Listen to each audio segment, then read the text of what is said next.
Hello guys, स्वागत है आपका हमारी चैनल ज्ञान सागा नॉलेज की नगरी में।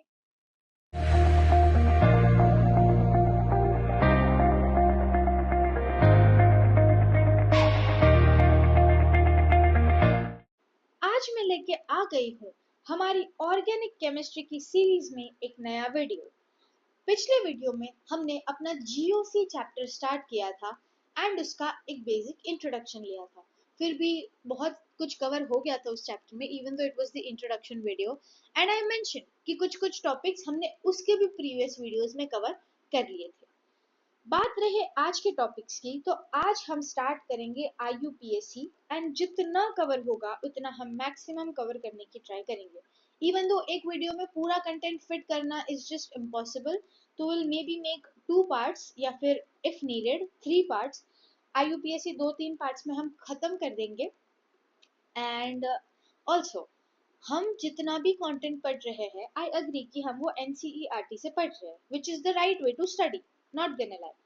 बट हम पूरा एनसीईआरटी का रट्टा नहीं मार रहे हैं। एज इन मैं जो भी कॉन्सेप्ट समझा रही हूँ वो मे भी कुछ कुछ अपने हिसाब से भी समझा रही हूँ। पूरा एनसीईआरटी का हम रट्टाफिकेशन नहीं कर रहे हैं। सो डोंट थिंक कि मैडम पूरी एनसीईआरटी की लाइन बाय लाइन तो करवा ही नहीं रही है, because that is not how you study, if I be very honest with you. And also ये वीडियोस देखने के बाद the concept clarity is okay, you won't face any problems with the concept clarity, but is this sufficient? A big no. After understanding the concepts, it is very important कि आप उसके MCQ practice करो, उसके जितने भी PYQs आपसे हो रहे हैं पॉसिबली वो PYQ सॉल्व करो, एंड तब जाके यू अंडरस्टैंड कि इस चैप्टर में से कैसे कैसे क्वेश्चंस आ रहे हैं। And you will see when you solve these questions कि आपसे मैक्सिमम क्वेश्चंस हो रहे हैं, बिकॉज हमारे जितना भी कंटेंट है it is very pure and it is very much sufficient for जो भी जैसे भी टाइप के क्वेश्चंस आ रहे हैं। Without any further ado, let's begin today's video. अब इधर कुछ कॉमन नेम्स का हमें पूरा एक टेबल दिया है। ये टेबल, इसमें जितने भी कंपाउंड्स है, all compounds are very very important. कुछ कुछ है जो वी ऑलरेडी नो, जैसे CH4 को मीथेन कहते हैं, वी नो। फिर ये इसमें कितने कार्बन है, 1 2 3 4, देर आर 4 कार्बन, तो ये ब्यूटेन चेन हो गई। And because it is a single proper straight chain, तो इसको हम नाम देते हैं एन, तो पूरा नाम हो जाएगा एन ब्यूटेन। अब ये आइसो क्या है, नियो क्या है, इधर तो अगेन एन प्रोपाइल अल्कोहल। क्यों? क्योंकि 1 2 3 कार्बन चेन है, मतलब प्रोपेन की चेन हुई, एंड उसके साथ अल्कोहल लगा है तो एन प्रोपाइल अल्कोहल। फॉर्मल्डिहाइड, ये भी याद रखो। क्लोरोफॉर्म भी नो, एसीटोन भी नो। एसीटोन का क्या होता है, इसको तो हमने पहले भी डिस्कस किया था। Acetone is a type of ketone जो ऐसे बनता है somewhat, CH3 C double bond O CH3। इस कंपाउंड को हम बोलते हैं एसीटोन। इसमें क्या हो रहा है, कीटोन का ग्रुप लगा है C double bond O and उसके दोनों साइड्स CH3 लगा है, उसको हम बोलते हैं एसीटोन। क्लोरोफॉर्म का भी नेम याद रखो, CHCl3, दिस इज क्लोरोफॉर्म। फिर आता है हमारा एसिटिक एसिड, जहाँ पे कार्बोक्सिलिक एसिड वाला ग्रुप लगाया है अलोंग विद CH3, इसको हम बोलेंगे acetic acid. Benzene we know, एक सिंपल स्ट्रक्चर होता है बेंजीन का, C6H6 उसका मॉलिक्यूलर फॉर्मूला होता है। फिर एनिसोल किसे कहते हैं, अगर इसी बेंजीन के साथ अगर हमने OCH3 लगा दिया तो इसको हम बोलेंगे एनिसोल। ये सारे नेम्स इंपॉर्टेंट है।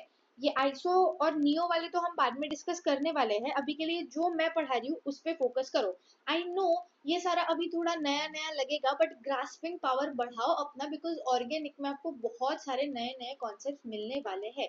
So it is really important कि आप अपना दिमाग खुला रख के बैठो, ना कि उसको बंद करके बैठो। ओके, बेंजीन पे OCH3 ग्रुप लगाया उसको एनिसोल बोलेंगे। फिर इसी बेंजीन पे जब हमने NH2 ग्रुप लगाया उसको हम बोलेंगे एनिलीन। फिर इसी बेंजीन के साथ, वेट, बेंजीन पे जब हमने C double bond O CH3 group लगाया, इसको मैं थोड़ा अच्छे से लिखती हूँ, C double bond O CH3 group लगाया, इसको हम बोलेंगे एसीटोफिनोल। फिर एक लास्ट दिया है वो ईथर का एग्जाम्पल है। अब इसमें आपको घबराने की जरूरत नहीं है, क्यों? क्योंकि ये सारे नाम हम इंडिविजुअली जब इनके इंडिविजुअल चैप्टर्स पढ़ेंगे, जब ईथर वाला चैप्टर पढ़ेंगे तब हम ईथर का आईयूपीएसी अलग से समझेंगे। जब अल्कोहल चैप्टर पढ़ेंगे, ये सब 12th का सिलेबस है, तब हम अल्कोहल का आईयूपीएसी अलग से पढ़ेंगे, लेकिन फिर भी आपको थोड़ा थोड़ा आइडिया होना चाहिए। अब यहाँ पे बहुत ही एक अच्छी लाइन लिखी है, compounds containing carbon and hydrogen are known as hydrocarbons. We know that कि जितने compounds carbon and hydrogen को contain करते हैं, they are known as hydrocarbons. अब a hydrocarbon is termed as saturated if it contains only carbon carbon single bond. ये बात भी हमारे फर्स्ट वीडियो में डिस्कस हुई है, that if only single bond is contained by any hydrocarbon, उसको हम बोलते हैं saturated. and double या triple bond जैसे ही आएगा वैसे हम उसको बोलेंगे अनसैचुरेटेड। अब मेन हम बढ़ने वाले हैं IUPAC ऑफ एल्केन्स की तरफ। इसका बस एक ही बात याद रखो अभी के लिए कि उसका सफिक्स इज एन। मतलब सपोज CH4 को हम क्या बोलेंगे, एक ही कार्बन चेन है, उसका प्रीफिक्स होगा meth, and because it is an hydrocarbon, because it is an alkane, उसको हम पीछे एन लगाएंगे। मीथेन, ये बहुत ही एक सिंपल सी चीज थी। उसका एक पूरा टेबल भी इधर हमें दिया गया है, ध्यान से देखे तो मीथेन एक कार्बन चेन को, दो कार्बन चेन को हम बोलेंगे इथेन बिकॉज उसका प्रीफिक्स एथ होता है, तीन कार्बन चेन को हम बोलेंगे प्रोपेन, चार को ब्यूटेन, फिर पेंटेन, पांच वाले को, छह वाले को हेक्सेन, सात वाले को हेप्टेन, ऑक्टेन, नोनेन, डेकेन। बस ये दोनों आपको याद रखने की जरूरत नहीं है। 10 तक भी, because it is very simple, right? Methane, ethane, propane, butane, pentane, hexane, heptane, octane, नोनेन and decane. अब बात आती है ब्रांच्ड चेन हाइड्रोकार्बन की। तो parent chain banana I know आप सबको आता है। पेरेंट चेन क्या कौन सी होती है? जो भी चेन में मैक्सिमम कार्बन एटम्स कवर हो रहे हैं उसको हम बोलेंगे पेरेंट चेन। सपोज अब इस वाली को देखते हैं, तो इधर मैक्सिमम हमारी पेरेंट चेन कौन सी बनेगी? ये हो गई हमारी ब्रांच चेन। अब आप बोलोगे कि ऐसा भी मेन चेन बना सकते थे, what is the second way? कि मैम ऐसे मेन चेन बना दो and this is our branching. But नहीं, इधर हमारी पेरेंट चेन में कितने कार्बन आ रहे हैं? एक, दो, तीन, जबकि इस वाली में चार आ रहे थे। तो व्हाट आई सेड कि जिस भी चेन में मैक्सिमम कार्बन एटम्स कवर हो रहे हैं उसको हम बोलेंगे मेन चेन। अब ऐसे भी आप मेन चेन ले सकते हो, व्हाई? बिकॉज इस मेन चेन में भी एक, दो, तीन, चार, चार कार्बन एटम्स हो रहे हैं and this is the branching. You can say that, yes. तो ट्राई करो कि मैक्सिमम जिसमें भी हो रहे हैं that is your main chain.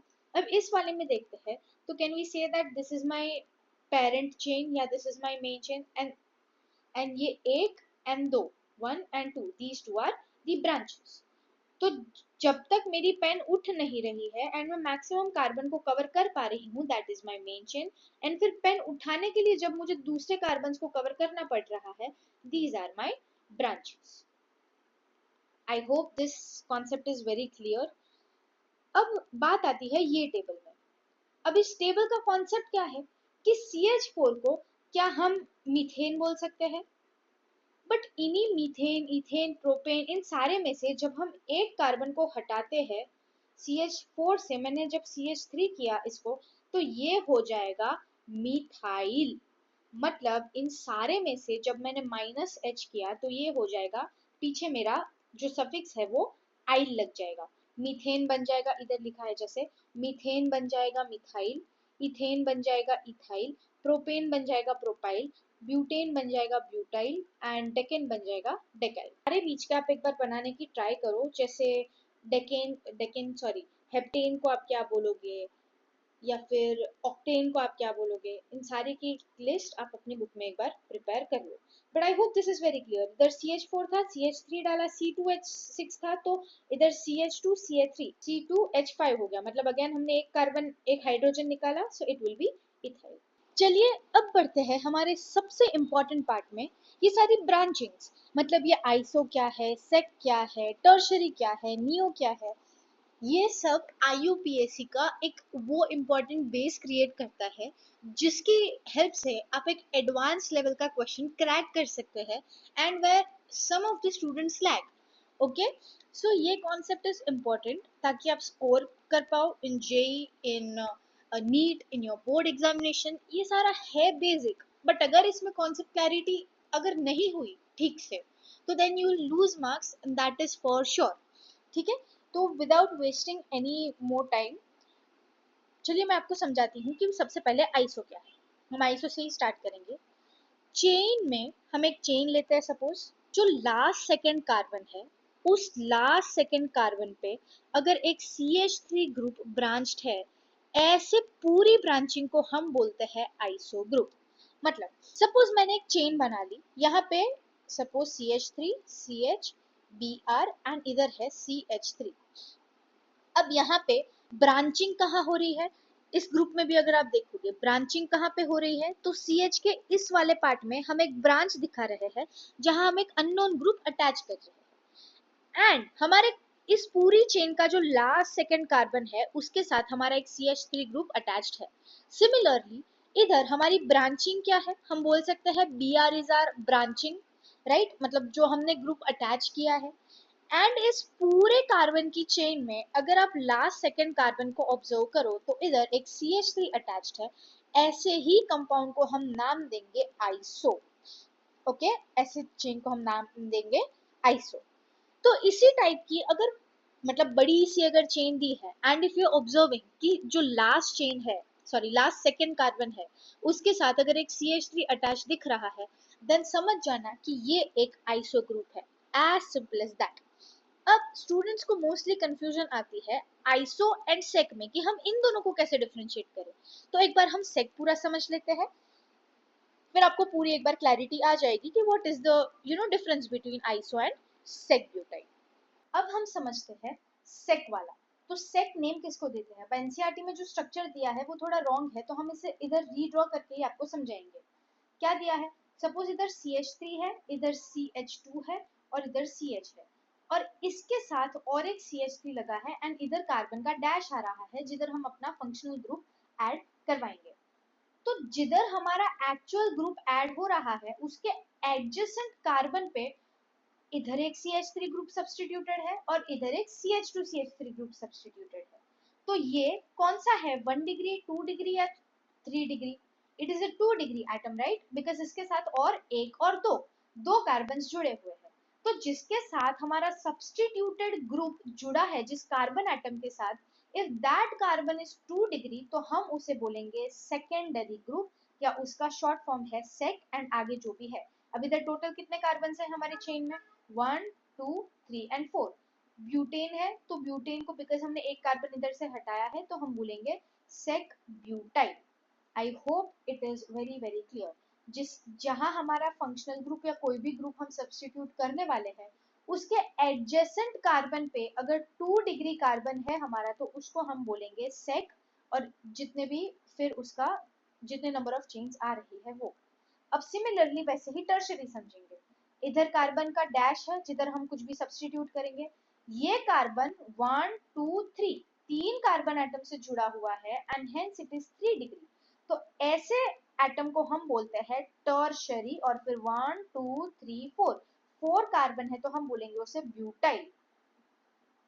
तो जब हमारा adjacent carbon to the substituted is 2 degree उसे हम बोलेंगे सेक, जब इट इज 3 डिग्री हम उसे बोलेंगे टर्शरी।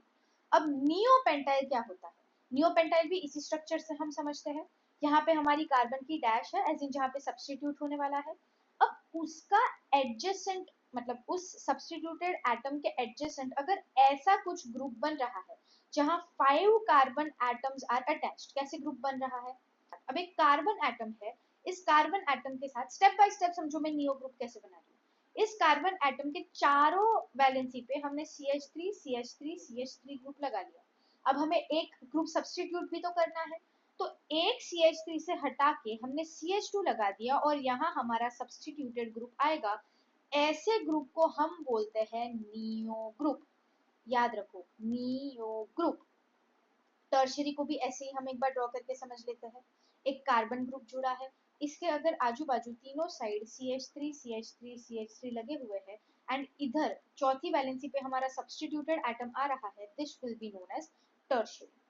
एंड सिमिलरली अगर एक कार्बन एटम है उसके साथ एक CH3 ग्रुप जुड़ा है, अगेन एक CH3 ग्रुप जुड़ा है, और इधर एक H जुड़ के हमारा सब्स्टिट्यूटेड एटम आ रहा है, this is a 2 degree carbon, तो हम इसे बोलेंगे सेक ग्रुप।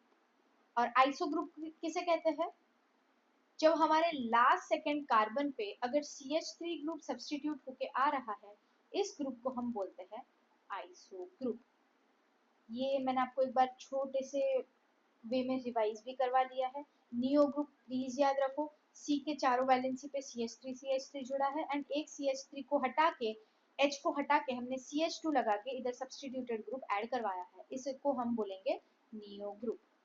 ये इंपॉर्टेंट थे जितने भी मैंने आपको बोले हैं, इसे ध्यान से एक बार रिवाइज करो, खुद अपनी नोट्स में लिखो एंड ओवर रिवाइज करते जाओ, तभी जाके आपका ये चीज दिमाग में बैठेगा। And guys, here we come to an end for today's video of organic chemistry. आज के वीडियो में हमने अपने IUPAC का पूरा इंट्रोडक्शन ले लिया है एंड एंड तक आते आते बहुत सारे इंपॉर्टेंट कॉन्सेप्ट्स भी सीखे हैं। नेक्स्ट वीडियो में हम सारे रूल्स कवर करने वाले हैं IUPAC को एक्चुअली लिखने के। So yes, stay tuned for next video.